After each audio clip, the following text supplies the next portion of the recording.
કેન્દ્ર સરકાર દ્વારા વર્ષ 2016માં કરાયેલી નોટબંધીને લાંબો સમય વીતી ગયો હોવા છતાં હજુ પણ જૂની ચલણી નોટો કાળા નાણાં સ્વરૂપે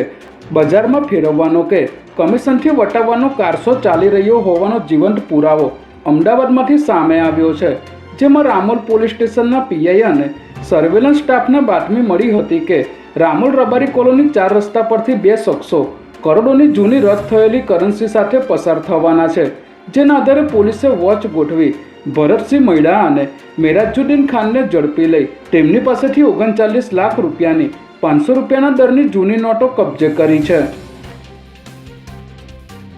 2 વર્ષ પહેલા અમદાવાદના માણેક ચોકમાં વેપારીના પગ પર ગોળી મારીને 1.51 કરોડની લૂંટ ચલાવનાર એરફોર્સના અધિકારી દીપક બુકેરની ઝોન 3 એલસીબીની ટીમ દ્વારા ધરપકડ કરવામાં આવી છે. આરોપી એરફોર્સના ટેકનિકલ યુનિટમાં ફરજ બજાવતો હોવાથી તેણે તમામ ટેકનિકલ બાબતો અને પોલીસની ગતિવિધિઓથી જાણકાર હોવાના કારણે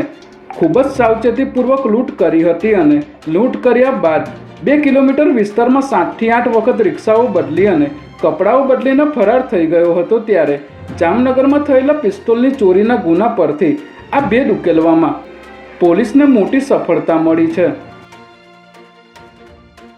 આજે આંતરરાષ્ટ્રીય ડ્રગ્સ દુરુપયોગ અને ગેરકાયદેસર દાણચોરી વિરોધી દિવસ નિમિત્તે શહેરના રિવરફ્રન્ટ ખાતે એન્ટી નાર્કોટિક્સ ટાસ્ક ફોર્સ દ્વારા વિશેષ કાર્યક્રમ યોજવામાં આવ્યો હતો, જેમાં અમદાવાદ શહેર પોલીસ કમિશનર અને રાજ્ય પોલીસ વડા GS મલિક તથા ઉચ્ચ પોલીસ અધિકારીઓ ઉપસ્થિત રહ્યા હતા.